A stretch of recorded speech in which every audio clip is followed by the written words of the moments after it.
أعوذ بالله من الشيطان الرجيم. بسم الله الرحمن الرحيم.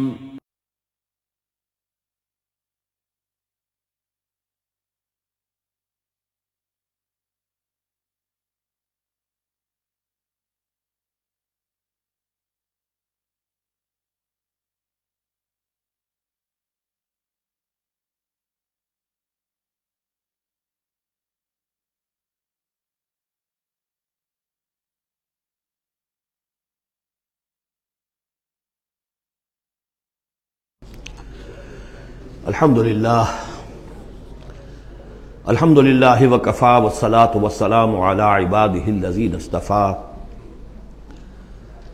خصوصا علی افضلہم وخاتم النبیین محمد الامین وعلی آلہ وصحبہ اجمعین.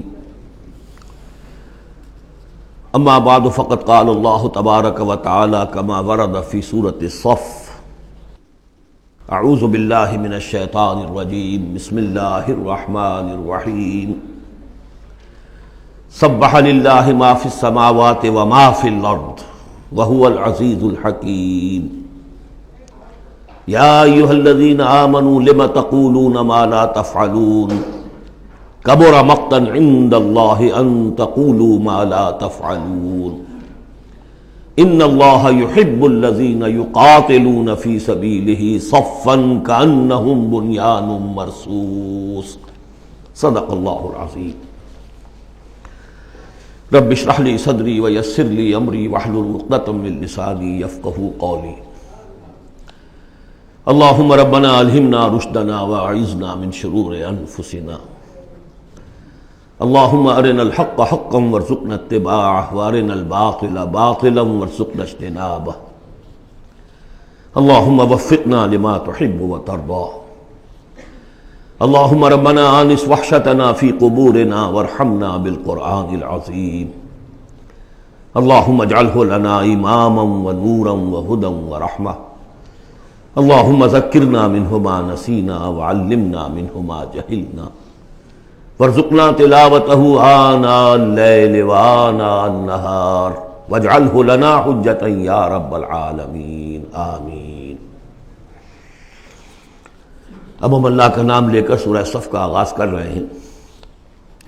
میں آپ کو بتا چکا ہوں کہ جو 10 صورتیں ہیں مدنی، سورہ حدید سے سورہ تحریم تک، ان میں بالکل درمیان میں جو یہ جوڑا ہے سورہ صف اور سورہ جمعہ، اس کی امتیازی شان اسی سے نظر آ جاتی ہے کہ دونوں کا آغاز تسبیح سے ہوا ہے. ورنہ اب تک یہ تھا سورہ حدید کا آغاز سبح للہ ما فی السماوات والارض، پھر سورہ مجادلہ میں وہ بات نہیں، پھر سورہ حشر میں سبح للہ ما فی السماوات وما فی الارض، پھر سورہ ممتحنہ میں وہ بات نہیں.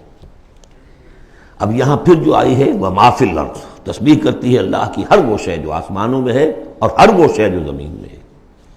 وہو العزیز الحکیم، اور وہ زبردست ہے، کمال حکمت والا. لیکن اس کے فوراً بعد سورہ جمعہ ہے، وہ ہے یسبح للہ ما فی السماوات وما فی الارض. تو اس میں جوڑے ہونے کی نسبت بہت نمایاں ہو گئی. مشابہت بھی ہے، تسبیح دونوں کا آغاز ہو رہا ہے، پھر تکمیل ہو رہی ہے. میں نے بتایا تھا کہ نسبت زوجیت میں کسی مقصد کے لیے جنس جو ہیں دو، وہ کسی اعلیٰ تر مقصد کے لیے ان کے اندر ریسیپروکل نسبت رکھی جاتی ہے. وہی یہاں ہے فعل ماضی فعل مضارع، اور فعل مضارع عربی زبان میں حال اور مستقبل دونوں کو کور کرتا ہے. تو یہاں اس جوڑے میں آ کر ان دونوں کو جمع کر دیا گیا کہ یہ تسبیح جو ہے کائنات کے اندر، جو کائنات کی ہر شے کر رہی ہے، یہ ہمیشہ سے ہوتی آ رہی ہے، ہر دم ہو رہی ہے، ہمیشہ ہوتی رہے گی. یہ سورہ مبارکہ جیسا کہ میں نے کل آپ کو بتایا تھا، سورہ حدید کی جو آیت ہے، جس کو میں نے عرض کیا تھا، اگرچہ وہ لفظ اچھا نہیں ہے، عریاں اور ننگا، واقعتاً یہ ہے کہ پورا عریاں اور ننگا فلسفہ انقلاب سورہ حدید کی آیت نمبر 25 میں ہے. انقلاب کس لیے لایا جاتا ہے؟ فرانس کا ریولوشن کیوں آیا تھا؟ ظلم ہے، بادشاہ لوگ بیٹھے ہوئے ہیں، عیش کر رہے ہیں، لوگ کسان ہیں، مزدور ہیں، وہ کام کرتے ہیں، ٹیکس دیتے ہیں، یہ عیاشیاں کرتے ہیں بدماش لوگ. ظلم ہے، ختم ہونا چاہیے. لوگوں نے جانیں دی، ہزاروں نے جانیں دی. پھر شکل کیا بن گئی کہ وہ تو ایک بظاہر ڈیموکریسی ہے، عوام کی حکومت، حقیقت میں سرمایہ داروں کی آمریت قائم ہو گئی۔ ظلم ہے۔ مزدور کارخانے کے اندر کام کر رہا ہے، اس کے بچہ جو ہے بھوکا مر رہا ہے، یا وہ اگر بیمار ہو گیا تو اس کی دوا نہیں ہے، اور اس کی محنت اور مزدوری سے جو عیش کر رہے ہیں، لال پری جو ہے ان کے شام کو جو ہوتی ہے ان کے جام میں وہ کیا کیا ہوتی ہے، علامہ اقبال نے کس قدر تلخ حقیقت کہی ہے۔ یہ کیا ہے؟ مزدور۔ خواجہ از خونے رگے مزدور سازد لال نام، یہ سرمایہ دار جو ہیں یہ مزدوروں کے رگوں کی خون جو ہے سرخ، اس سے کشید کر کے اپنی وہ لال پری جو ہے شام کو پیتے ہیں بیٹھ کر۔ انقلاب ہے، انقلاب ہے، انقلاب۔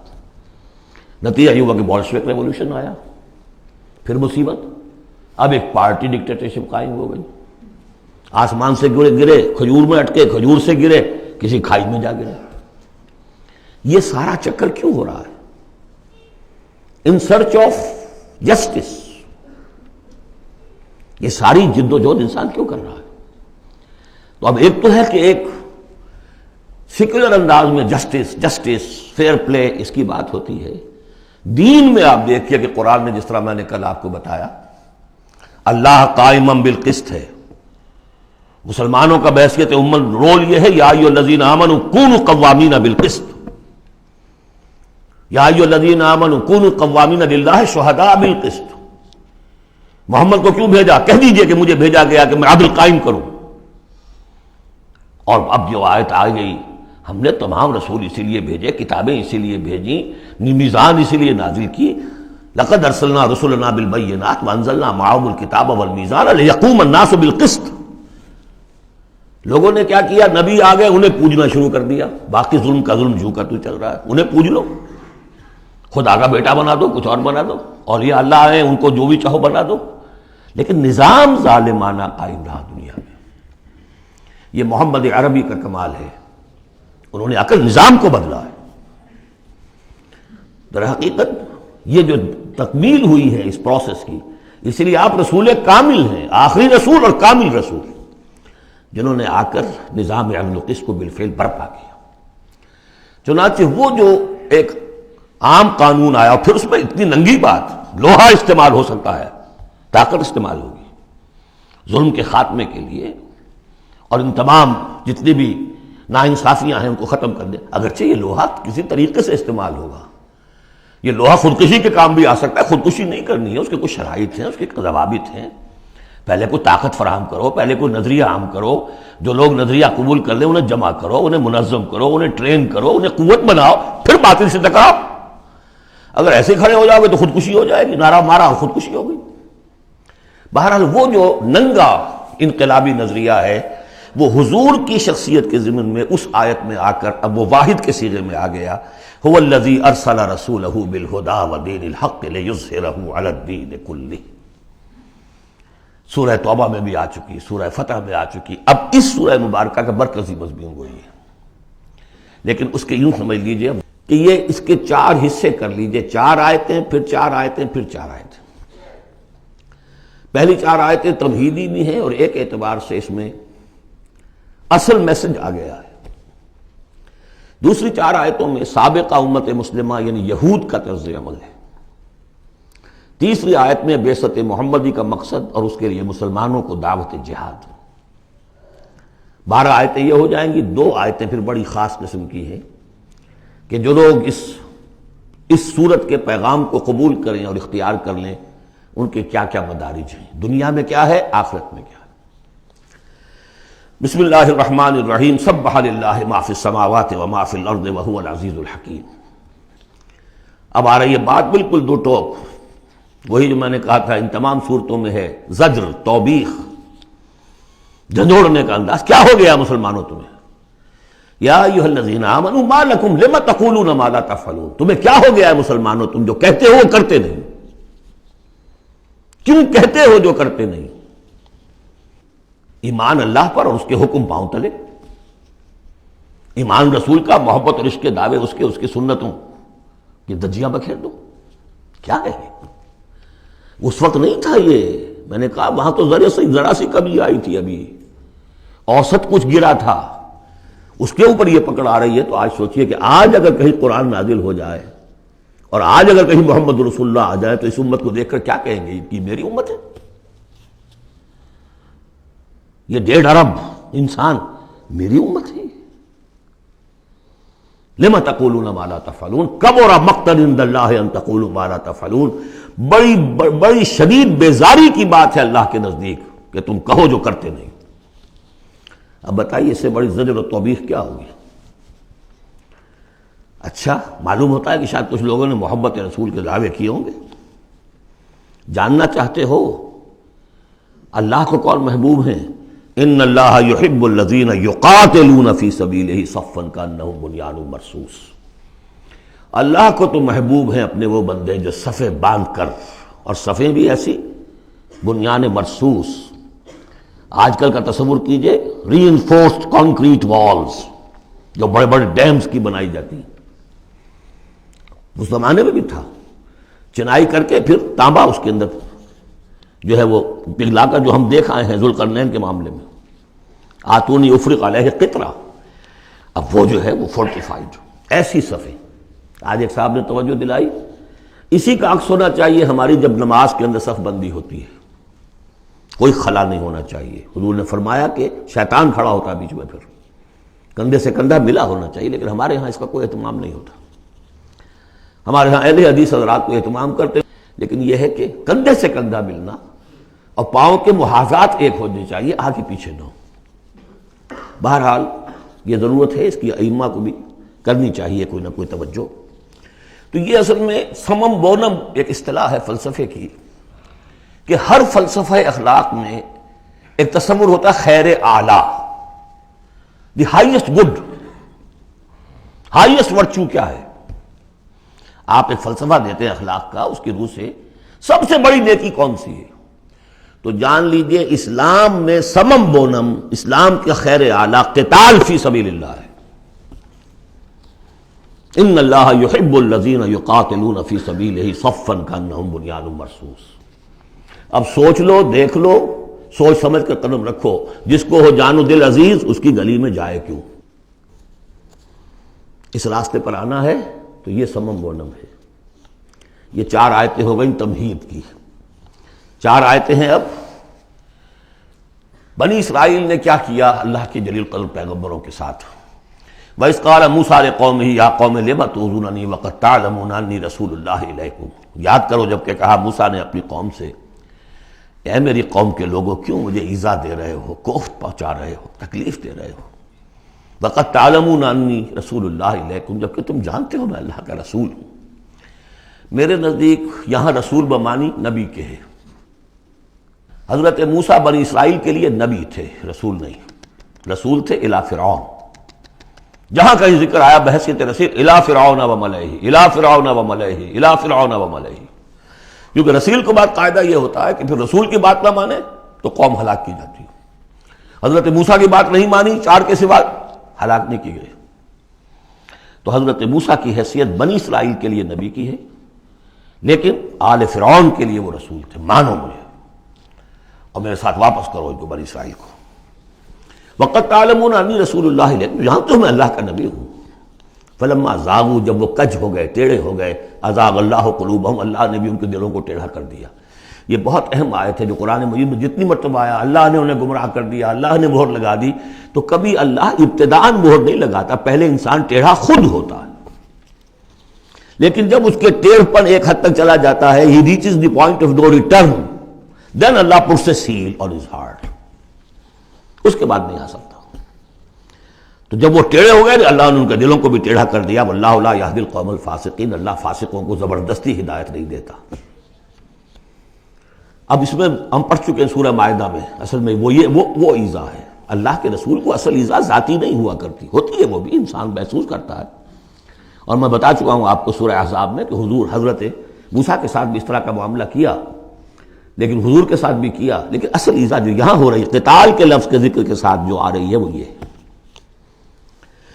وَإِذْ قَالَ عِيسَى ابْنُ مَرْيَمَ، دوسرا دور۔ اب یہ ہے رسول، اصل میں بنی اسرائیل کے لیے رسول بن کر آئے وہ حضرت عیسیٰ، رسولاً الی بنی اسرائیل۔ سورہ آل عمران کی وہ الفاظ بہت اہم ہیں۔ وَإِذْ قَالَ عِيسَىٰ ابْنُ مَرْيَمَ يَا بَنِي إِسْرَائِيلَ إِنِّي رَسُولُ اللَّهِ إِلَيْكُمْ، اور جب یاد کرو جب کہ کہا عیسیٰ ابن مریم نے، اے بنی اسرائیل میں اللہ کا رسول ہوں تمہاری طرف، مصدقا لما بین یدی من التوراۃ، اور میں تصدیق کرتے ہوئے آیا ہوں اس کی جو میرے سامنے ہے تورات میں سے، ومبشرا برسول، اور بشارت دیتے آیا ہوں ایک رسول کی، یاتی من بعدی جو میرے بعد آئیں گے، اسمہ احمد، جن کا نامی احمد ہے، صلی اللہ علیہ وسلم، احمد مجتبی۔ فلما جاءہم بالبینات، یہ وہی حضرت عیسیٰ کے بارے میں، جب وہ آئے کھلی نشانیاں لے کر، معجزے لے کر، عظیم ترین معجزے لے کر، قالوا ھذا سحر مبین، انہوں نے کہہ دیا یہ تو سحر مبین ہے۔ ومن اظلم ممن افترا، اب یہ تیسرا دور ہے، اب محمد رسول اللہ آ گئے ہیں صلی اللہ علیہ وسلم، اور وہ ہم پڑھا ہے سورہ بنی اسرائیل میں، عسیٰ ربکم ان یرحمکم وان عدتم عدنا، اے بنی اسرائیل تم ہمارے لاڈلے تھے، اس میں کوئی شک نہیں، ہم نے تمہیں چنا تھا، اخترناہم علی علم، لیکن تم نے اپنی بد عملی کی وجہ سے اپنے آپ کو راندہ درگاہ بنا لیا، لیکن ہماری محبت اب بھی موجود ہے۔ عسیٰ ربکم ان یرحمکم، تمہارا رب اب بھی تمہیں رحم کرنے کے لیے تم پر تیار ہے، وَإِنْ عُدْتُمْ عُدْنَا، لیکن تمہارا طرز عمل وہی رہا جو پہلے تھا، تو ہم بھی وہی کچھ کریں گے جو ہم نے پہلے کیا، اسی طرح پٹوائیں گے تمہیں۔ نبوکڈنیزر سے پٹوایا، اور گریک سے پٹوایا، اسیرین سے پٹوایا، رومن سے پٹوایا، اور اب اس صدی میں آ کے جرمن سے پٹوایا۔ 60 لاکھ 6 ملین، واللہ اعلم۔ بہرحال اب تیسرا دور آیا، ومن اظلم ممن افترى علی اللہ الکذب، اس سے بڑھ کر ظالم کون ہوگا جو اللہ پر جھوٹ تلاسے، وہو یدعی الی الاسلام، بلایا جا رہا اسلام کی طرف، اب محمد رسول اللہ انہیں دعوت دے رہے ہیں۔ واللہ لا یہدی القوم الظالمین، اللہ ایسے ظالموں کو زبردستی ہدایت نہیں دیتا۔ عسیٰ ربکم ان یرحمکم، لیکن اس کے بعد فرما دیا اگلی آیت میں، ان ھذا القرآن یہدی للتی ہی اقوم، یہ قرآن ہے، شاہدرہ ہے، ہماری رحمت کا شاہدرہ قرآن حکیم میں داخل ہونا ہے، آؤ داخل ہو جاؤ۔ اب حضور کے ساتھ جو کچھ کر رہے تھے اس کا کلائمیکس یہ تیسری آیت ہے، یریدون لیطفئوا نور اللہ بافواہہم، وہ تلے ہوئے ہیں کہ اللہ کے نور کو اپنی منہ کی پھونکوں سے بجھا کر رہیں گے۔ یہ خاص یہود کے بارے میں ہے یہ آیت، اچھی طرح سمجھ لیجئے، اور اس کا کلائمیکس اب آ رہا ہے، اب آ رہا ہے۔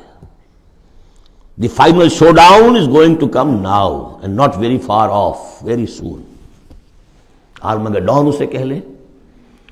یہود پوری طریقے سے پوری عیسائی دنیا کو اپنے تسلط میں لا چکے ہیں، اور جو کچھ ہونے والا ہے الملحمۃ العظمیٰ جسے حضور نے قرار دیا ہے، عظیم ترین جنگ، اور آرمگڈون یہ ان کی کرسچین جو ان کی ہے اصطلاحات، ان میں وہ آرمگڈون ہے۔ بہرحال وہ تو ابھی آئے گا، ابھی تک تو ہم پڑھ رہے ہیں جو اس وقت ہو رہا تھا، ان میں جرت نہیں تھی، وہ سامنے آ کر مقابلہ نہیں کرتے تھے، وہ ہم پڑھ چکے ہیں سورہ حشر میں، کبھی بھی سامنے آ کر مقابلہ نہیں کریں گے، منہ کی پھونکوں سے بجھاتے ہیں دور دور سے۔ یہ استعارہ ہے کہ سامنے آ کے مقابلہ نہیں کرتے، سازشیں کرتے ہیں، منہ سے تو آدمی بات ہی کرتا ہے نا، سازشیں کر کے اس کو ابھارو، اس کو لے آؤ، اس سے حملہ کروا دو، قریش کو لے آؤ، فلاں کو لے آؤ، ان میں دم نہیں ہے۔ اسی کو کہا ہے مولانا ظفر علی خان نے، نور خدا ہے کفر کی حرکت پہ خندہ زن، پھونکوں سے یہ چراغ بجھایا نہ جائے گا۔ یریدون لیطفئوا نور اللہ بافواہہم واللہ متم نورہ ولو کرہ الکافرون، اللہ اپنے نور کا اتمام فرما کر رہے گا خواہ یہ کافروں کو کتنا ہی ناگوار ہو۔ یہ جو ہے آیت آئی ہے اس سے پہلے سورہ توبہ میں، یریدون ان یطفئوا نور اللہ بافواہہم ویابی اللہ الا ان یتم نورہ ولو کرہ الکافرون، اتنا سا فرق ہے، باقی آیت جو کی تو ہے۔ اب تیسرا حصہ ہے سورت کا، اب حضور کی بعثت کس لیے ہوئی؟ هو الذی ارسل رسولہ بالہدی ودین الحق لیظہرہ علی الدین کلہ۔ یہ خاص آیت میں آپ کو بتا چکا ہوں کہ انبیاء کی بعثت، رسولوں کی بعثت کے لیے بشیر، نذیر اور مذکر، مربی، معلم، یہ سارے الفاظ، شاہد، یہ سب مشترک ہیں۔ یہ صرف محمد رسول اللہ کے لیے ہے، اور 3 دفعہ ہے۔ وہی ہے اللہ جس نے بھیجا اپنے رسول کو صلی اللہ علیہ وسلم، الہدا، کامل ہدایت نامہ جو ان پر کامل ہو گیا، اور دین حق، وہ میزان جو دی گئی تھی تمام انبیاء کو، وہ میزان اب کامل ہو کر دین حق، سچا، مکمل، عادلانہ مبنی بر عدل و قسط نظام زندگی ہے جو بن گیا. کس لیے بھیجا ہے؟ لیظہرہ، سے غالب کریں. یہ نہیں وہ پامال رہے اور 30 لاکھ لوگ حج کرتے رہے بس. اللہ خیر صلی اللہ. رہ گئی رسم اذاں روح بلالی نہ رہی، فلسفہ رہ گیا تلقین غزالی نہ رہی. یہ 30 لاکھ آدمی اگر کفن باندھ لیں اپنے سر سے تو دنیا میں انقلاب آ جائے گا. نہ آ جائے؟ حج کری آؤ، رمضان کا عمرہ کراؤ. ریچولز نئے ریچولز. حرام سے کمائی کرو اور عمرے کرو. هو الذی ارسل رسولہ بالہدی ودین الحق لیظہرہ علی الدین کلہ ولو کرہ المشرکون. مشرکوں کو تو یہ پسند نہیں ہوگا. مشرک چاہیں گے توحید کا نظام قائم ہو جائے، اللہ کی حکومت پوری زندگی پہ قائم ہو جائے. اور مشرک کون ہے؟ مشرک صرف بت پرست نہیں ہے. سب سے بڑا مشرک وہ ہے جو کہ ہیومن ساورنٹی کا اعلان کر رہا ہے. وہ تو خدائی کا اعلان کر رہا ہے.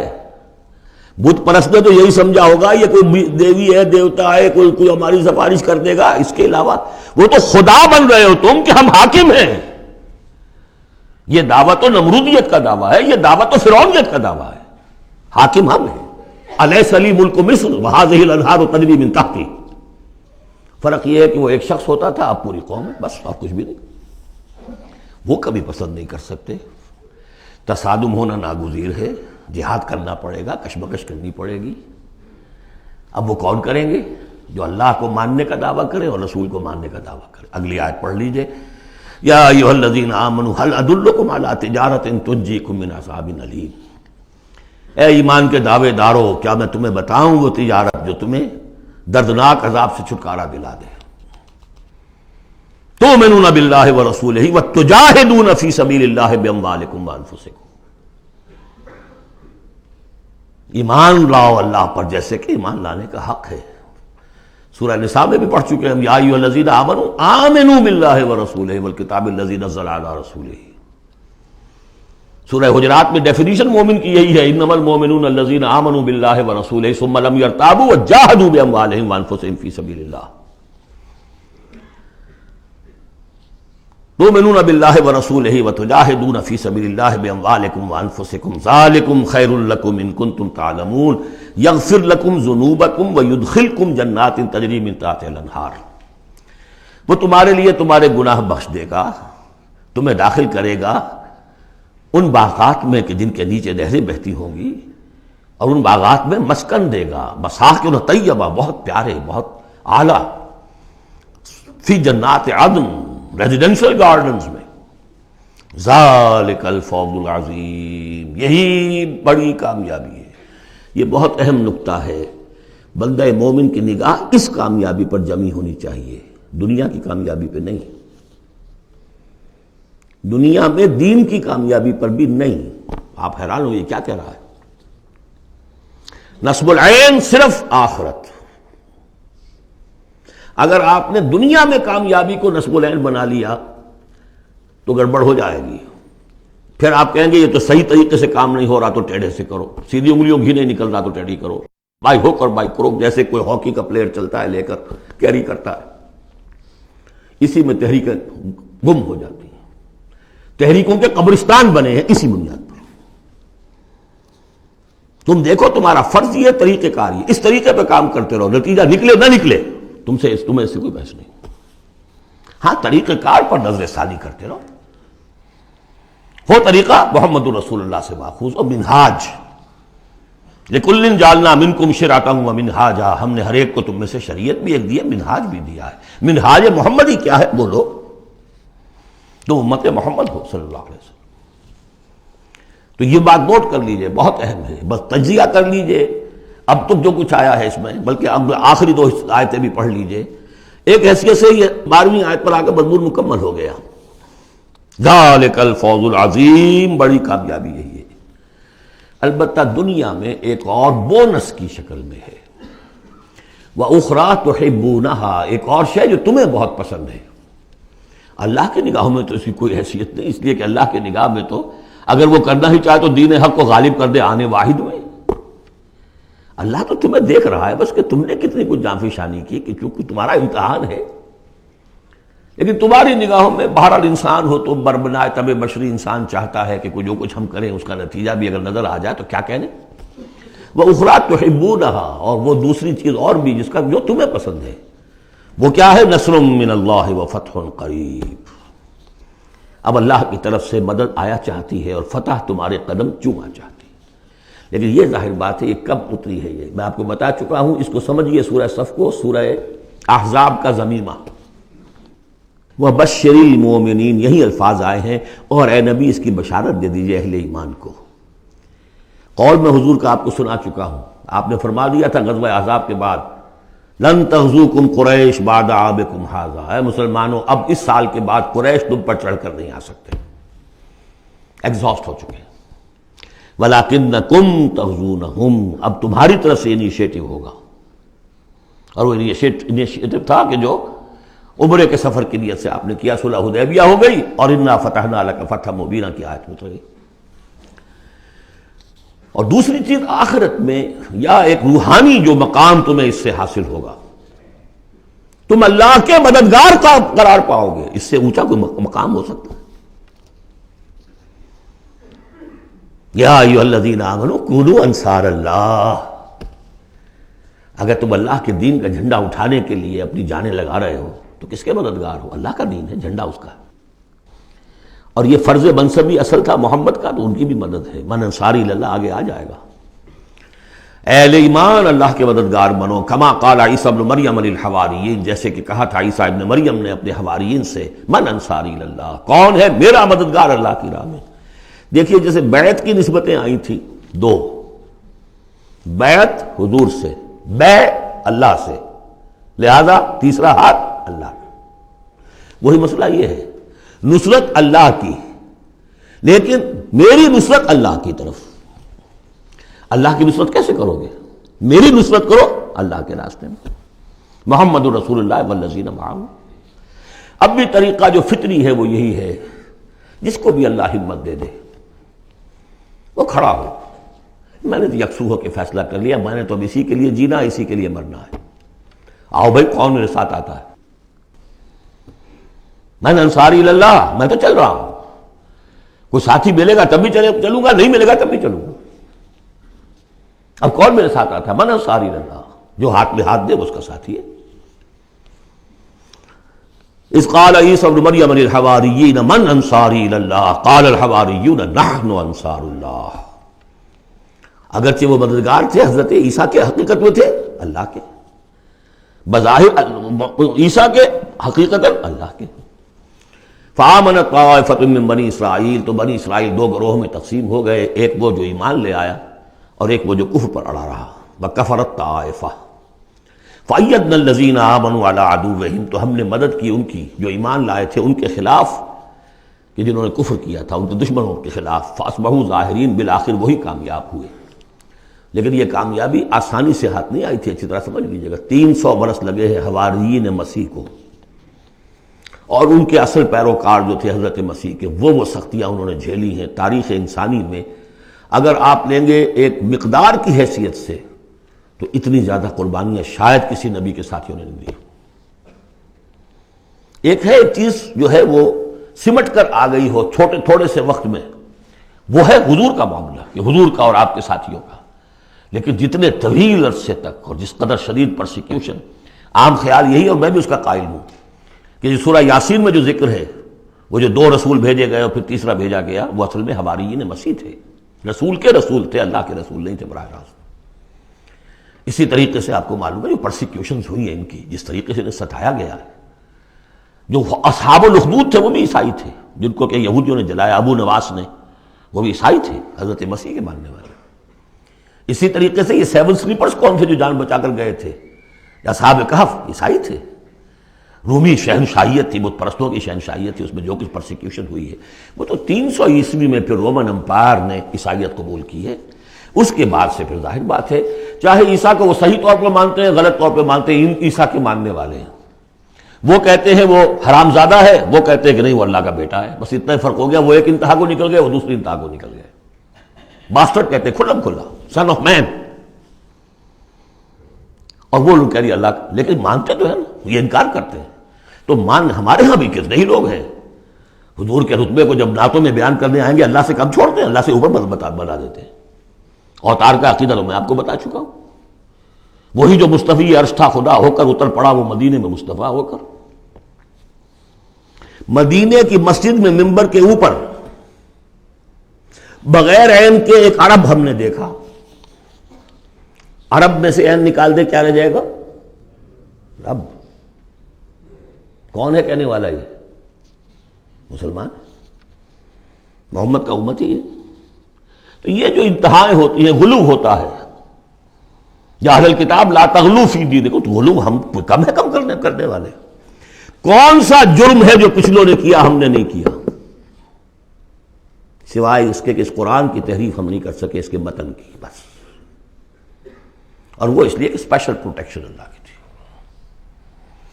یہ ہے سورہ صف۔ ایک سورت بھی سمجھ میں آ جائے تو زندگی کا راستہ بالکل واضح ہو جاتا ہے۔ البتہ یہ جو قتال اس میں بتایا گیا، میں نے عرض کیا تھا قتال ایسا نہیں ہے کہ اٹھاؤ ہتھیار جاؤ نعرہ مارو اور خودکشی کر لو، ٹکرا جاؤ۔ اس کا ایک پروسیس ہے، پہلے اس کے لیے مردان کار چاہیے، ایسے مردان کار جن کے دلوں میں اللہ کی محبت کے سوا دنیا کی کوئی محبت نہ رہ گئی ہو، جو ہم سورہ شورى میں پڑھ چکے ہیں۔ فما اوتیتم من شیء فمتاع الحیاۃ الدنیا وما عند اللہ خیر وابقى للذین آمنوا وعلی ربہم یتوکلون۔ طالب آخرت بن چکے ہو، واقعتاً، کہنے کی حد تک نہیں، زبانی کلامی نہیں، فی الواقع۔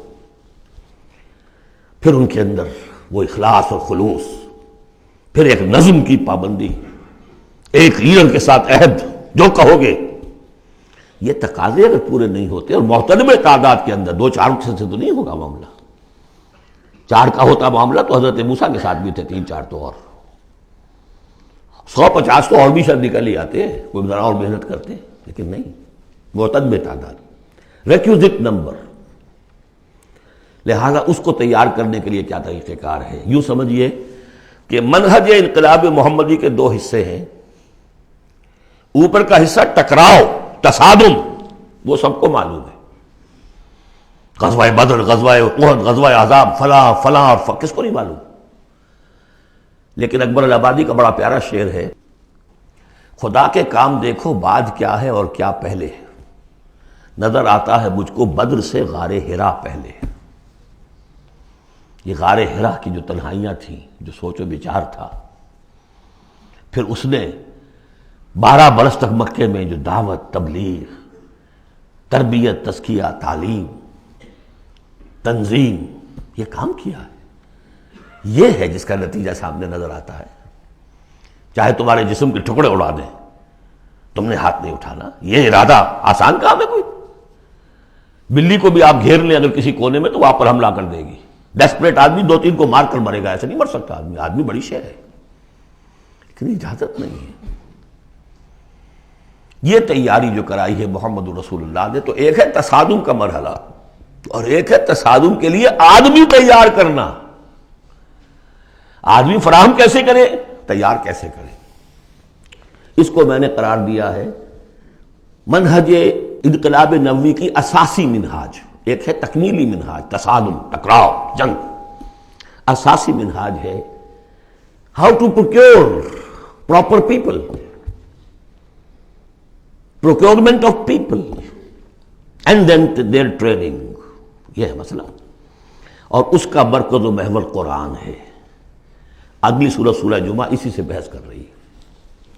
یوں سمجھ لیجئے کہ بعثت محمدی کا مقصد، اس کے لیے تصادم کے مراحل، یہ سورہ صف میں، لیکن اس کے لیے مردان کار کی تیاری کا عمل سورہ جمعہ میں۔ بسم اللہ الرحمن الرحیم۔ یسبح للہ ما فی السماوات وما فی الارض الملک القدوس العزیز الحکیم۔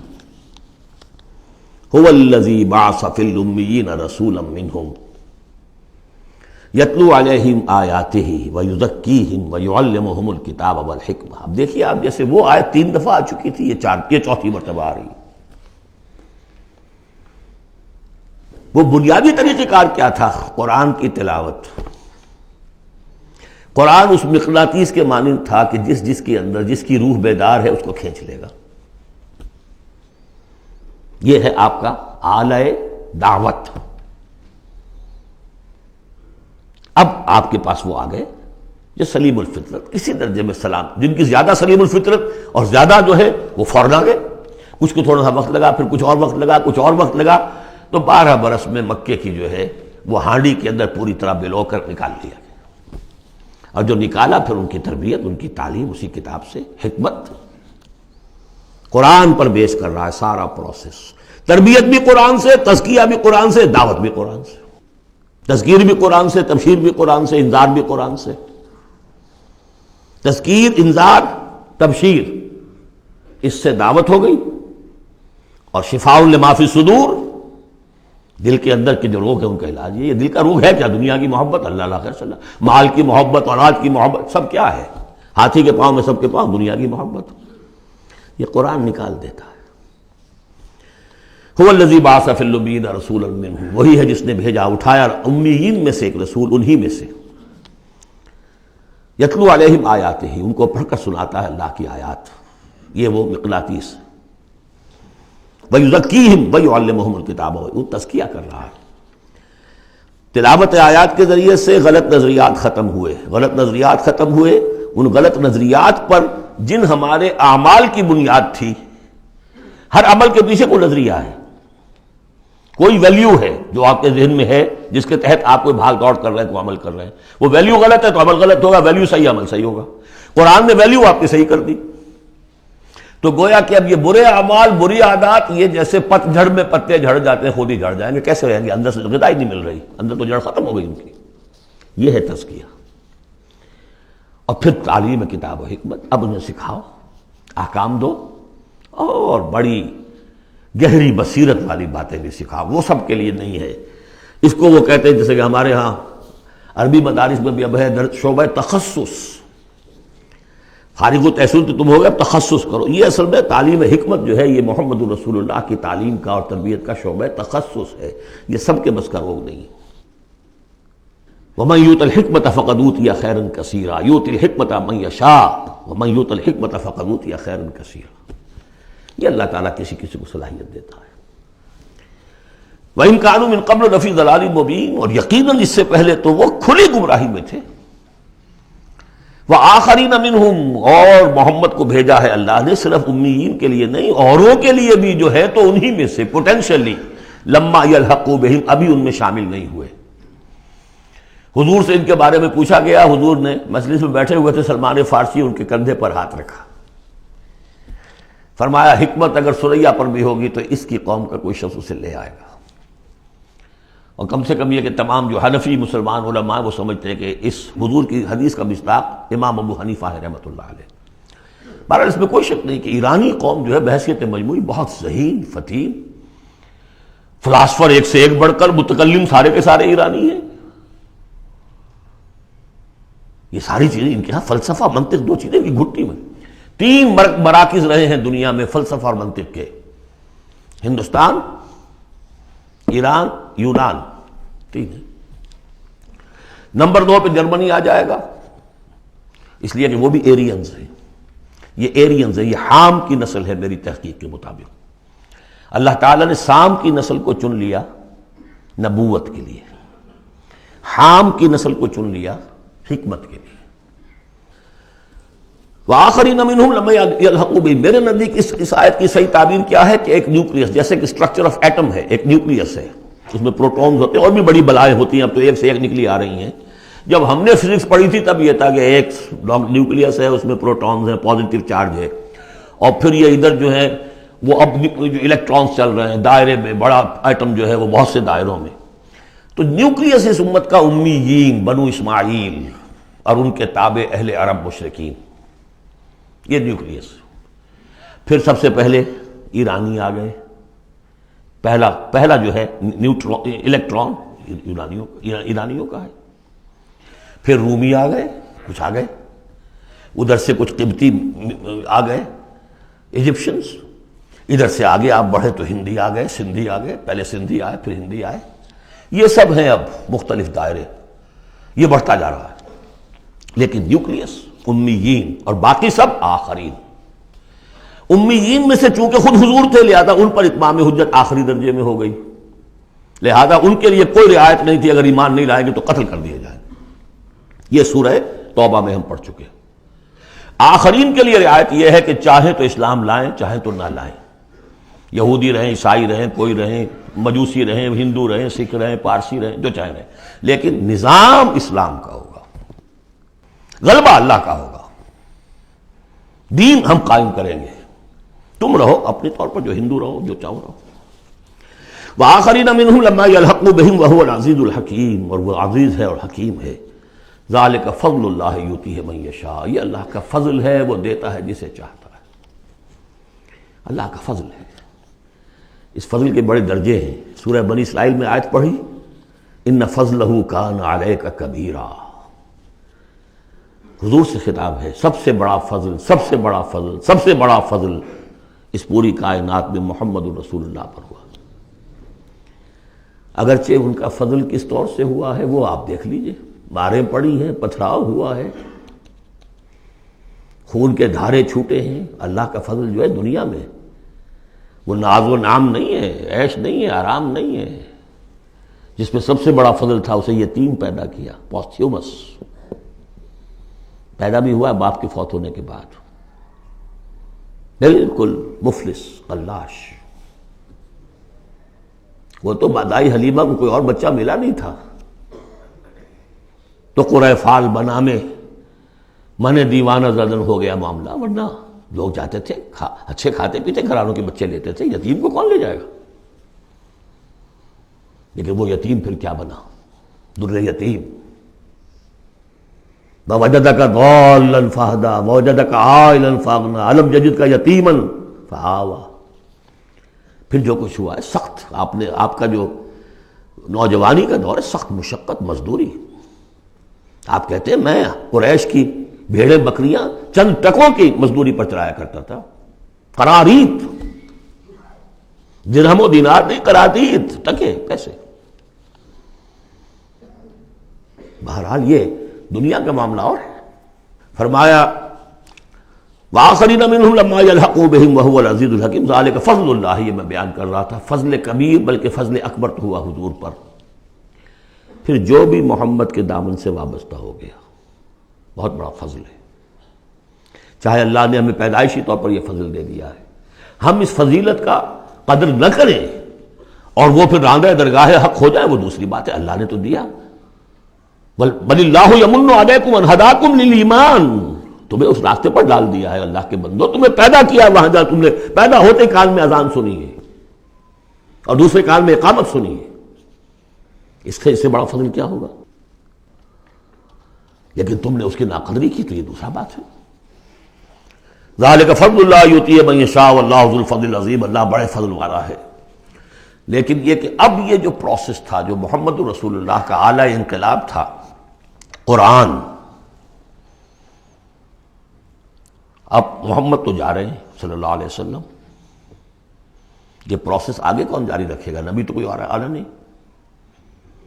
لہذا حضور نے کہا خطبہ حجۃ الوداع میں، قد ترکت فیکم ما ان تمسکتم بہ او اعتصمتم بہ لن تضلوا ابدا کتاب اللہ، میں چھوڑ کر جا رہا ہوں، یہ محمد کے قائم مقام ہے، یہ قرآن، یہ عصائے موسیٰ سے 100 گنا بڑا معجزہ ہے۔ عصائے موسیٰ صرف موسیٰ کے ہاتھ میں تھا تو معجزہ تھا، بعد میں تو وہ لٹھیا کی لٹھیا ہے، اور کیا ہے، پڑا ہوگا کسی ٹرنک کے اندر، شاید ہو اب بھی، جیسے کہ کہتے ہیں یہودی ہے لاٹھی ہے، اب وہ سانپ تو نہیں بنے گا کسی کے لیے۔ یہ معجزہ ہے جو ہر ایک کے ہاتھ میں آ سکتا ہے، بشرطے کہ اس کا حق پہچانے، اس کا حق ادا کرے، اس کی قدر و قیمت کو جانے۔ افبہذا الحدیث انتم مدہنون وتجعلون رزقکم انکم تکذبون، اس کے ساتھ تمہارا یہ معاملہ ہے، یہ مداہنت ہے۔ دنیا بھر کی زبانیں سیکھ لو، دنیا بھر کے علوم سیکھ لو، اتنی عربی نہیں کہ قرآن مجید کو براہ راست سمجھ سکو۔ اور اگر یہ قرآن تمہیں پوزیس کر لے گا تو خدا کی قسم کھا کر کہتا ہوں کہ کسی اور کام میں دل نہیں لگے گا آپ کا۔ یہ کیا کام ہے؟ گھس گھس گھس گھس گھس کر کے تنخواہ ہو گئی 30,000 40,000 50,000 تنخواہ لے کے آ گئے. بس یہی ہے. Were you created for that? ابراہیم بن ادم کا آپ نے سنا ہوگا نام. بادشاہ تھے کسی علاقے کے, شکار پر گئے ہوئے تھے, تو وہاں کہیں آواز انہیں سنائی دی, کسی فرشتے کی تھی یا یہ کہ خود ان کے اپنے دل کی آواز تھی. یا ابراہیم لہذا خلقت ام لہذا امرت. اے ابراہیم سوچو, کیا اس کام کے لیے تمہیں پیدا کیا گیا تھا؟ کیا تم اس کام کے لیے پیدا کیے گئے تھے اور تمہیں اس کام کا حکم ہوا تھا شکار کرو جا کر؟ بس وہیں سے کایا پلٹ ہوئی. تو سوچنے کی بات ہے. اب ترتیب بتا رہا تھا اصل میں, ورنہ بات لمبی ہو جائے گی, کہ اب یہ قرآن کے بارے میں تمہارا طرز عمل کیا ہوگا. تصویر دکھائی جا رہی ہے پھر سابقہ امت کی, انہیں بھی ہم نے دی تھی کتاب تورات. مثل الذین حملوا التوراۃ ثم لم يحملوها كمثل الحمار يحمل اسفارا. مثال ان لوگوں کی جو حامل تورات بنائے گئے پھر وہ اس کے حامل ثابت نہ ہوئے. اور حمل میں خاص ایک بات ہے, حمال کسے کہتے ہیں؟ بوجھ اٹھا کر ایک جگہ سے دوسری جگہ لے کر جانا, حمال اسے کہتے ہیں. اسر اور حمل میں نے فرق بتایا تھا آپ کو سورہ بقرہ جب پڑھ رہے تھے آخری, کہ اسر وہ بوجھ ہے جس کے نیچے انسان دب کر رہ جائے, چل نہ سکے, اسر ہے. اور حمل وہ ہے جس کو لے کر چل سکے. اب عورت کا بھی حمل ہوتا ہے, وہ لے کر چلتی ہے. بہرحال جب ایڈوانس پریگننسی ہوتی ہے دکھ تو ہے, تکلیف ہے, واہنن علی واہنن تو ہے, چل سکتی ہے. اسی طرح حمال ہے, وہ لے کے جا رہا ہے. تو حمل التوراۃ, یہ اللہ تعالیٰ جس کو کتاب دیتا ہے حامل بناتا ہے, اس کے ذمے سے پہنچاؤ. لتبیننہ, تمہارا فرض ہے اسے واضح کرو, اسے عام کرو. یا اہل القرآن, حضور نے فرمایا ہے قرآن والوں, لا تتوسدوا القرآن, قرآن کو تکیہ نہ بنا لینا. ایک ذہنی سہارا ہمارے پاس اللہ کی کتاب ہے. 40 من سونا ہم نے لگا دیا ہے اس قرآن کو تاروں سے لکھنے پر. معلوم ہے آپ کو, رکھا ہوا ہے ہمارے ہاں, ایوبی دور کی یادگار. بہرحال قرآن مجید کے حامل بنائے گئے تھے اس لیے کہ اوروں تک پہنچاؤ. ثم لم يحملوها, انہوں نے نہیں اٹھایا. کمثل الحمار, ان گدھوں کے مانند ہیں. يحمل اسفارا, جو کتابوں کا بوجھ پھر اٹھائے پھر رہا. مکالمات فلاطن بھی لکھ دیجئے آپ, باندھ کر گشڑی رکھ دے, انسائکلوپیڈیا برٹانی کا پورا رکھ دے, گدھے کو کیا فائدہ اس سے. مثل القوم الذین کذبوا بآیات اللہ, مثال اس قوم کی جس نے اللہ کی آیات کو جھٹلایا. بے صاحب بہت بری ہے. اب یہ جھٹلانا میں پہلے واضح کر چکا ہوں سورہ واقعہ پڑھتے ہوئے, یہ جھٹلانا ہے, یہ ہمارا قرآن کو جھٹلا رہے ہیں ہم اپنے عمل سے. ایک شخص آپ سے پوچھے گا آپ قرآن کو اللہ کا کتاب مان لیا؟ میں مانتا ہوں. آپ نے کبھی پڑھا اس کو؟ آپ 7 سمندر کا سفر پار کر کے یہاں MBA کرنے تشریف لے آئے ہیں امریکہ میں. MBA معلوم ہوتا ہے کہ کوئی پتہ نہیں, کوئی جنت کی کوئی سیٹ ہے, کیا ہے. قرآن آپ نے نہیں پڑھا تو کیسا ایمان ہے آپ کا قرآن پر؟ کیا جواب دیں گے؟ تکذیب کر رہے ہیں اپنے عمل سے. بئس مثل القوم الذین کذبوا بآیات اللہ واللہ لا یہدی القوم الظالمین. اللہ ایسے ظالموں کو زبردستی تو ہدایت نہیں دیتا. اللہ کی ہدایت ایسی گھٹیا شے تو نہیں ہے, اتنی حقیر شے تو نہیں ہے. اب دیکھیے 4 آیتیں, یہ یہاں پر بھی 4 4 جمع 3 کی تقسیم ہے. 4 آیتیں پوری ہو گئی تھی. حضور کی بعثت 2 میں ہے. امیین نیوکلیس ہے, آخرین سب الیکٹرانز ہیں اس کے چاروں طرف. یہ ملٹی نیشنل امت ہے. ملٹی نیشنل فرمز تو آپ کو معلوم, ملٹی نیشنل. جبکہ سابق جو امت تھی بنی اسرائیل, وہ یونی ریشیل, ایک نسل کی. یونی ریشیل, یونی نیشنل, یہ multi racial, multi national. Hindi بھی, فارسی بھی, ایرانی بھی, ترک بھی, چینی بھی. اب تو دنیا کا میں نہیں سمجھتا کہ کوئی قوم رہ گئی ہو, کوئی نسل رہ گئی ہو جس میں کچھ نہ کچھ مسلمان موجود نہ ہوں. اور دوسری بات یہ کہ حضور کا بنیادی کیا ہے؟ اعلیٰ دعوت, اعلیٰ تربیت, جس سے کہ مردان کار تیار کیے جو جہاد اور قتال کریں گے, وہ ہے قرآن. اب آگے 4 آیتوں میں وہ جو طرز عمل ہمارا ہو گیا اس کی تصویر دکھائی جا رہی ہے بنی اسرائیل کے طرز عمل میں. مثل الذین حملوا التوراة ثم لم يحملوها كمثل الحمار يحمل اسفارا بئس مثل القوم الذین كذبوا بآیات اللہ واللہ لا يهدی القوم الظالمین۔ اس کے بعد نتیجہ کیا نکلتا ہے؟ جو آیات الہیہ سے رشتہ ٹوٹے گا تو سہارا کیا چیز رہ جائے گی؟ ہم تو اللہ کے چہیتے ہیں، لاڈلے ہیں، ہمیں تو جہنم میں کوئی جھونک ہی نہیں سکتا، جھونکے گا بھی تو دوسروں کی آنکھ میں دھول جھونکنے کے لیے چند دن کے لیے، ہمیں بھی ڈال کے فوراً نکال لیں۔ اللہ کو بھی چوری کرنی ہے، خیانت کرنی ہے، ہمارے لیے کرنی ہے۔ اور ہم جیسے بھی کچھ ہیں، جو بھی کچھ ہیں، زانی ہیں، شرابی ہیں، جو بھی کچھ ہیں، لیکن تیرے محبوب کی امت میں، جب تیرے محبوب کی امت میں ہے، سیلویشن از گارنٹیڈ، شفاعت تو ملنی ہی ملنی ہے۔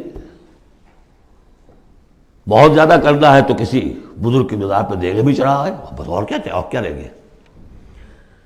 یہ ہے وہ سارا معاملہ، یہ ہے وہ امانی، یہ ہے وہ من گھڑت خیالات، یہ ہے وہ وشفل تھنکنگ سے جو عقیدوں کی شکل بن جاتی ہے، جس کی وجہ سے عمل سے، وہ جو اقبال نے کہا کہ پتہ نہیں نام کیا ہے اس کا، خدا فریبی کہ خود فریبی، عمل سے فارغ ہوا مسلمان بنا کے تقدیر کا بہانہ۔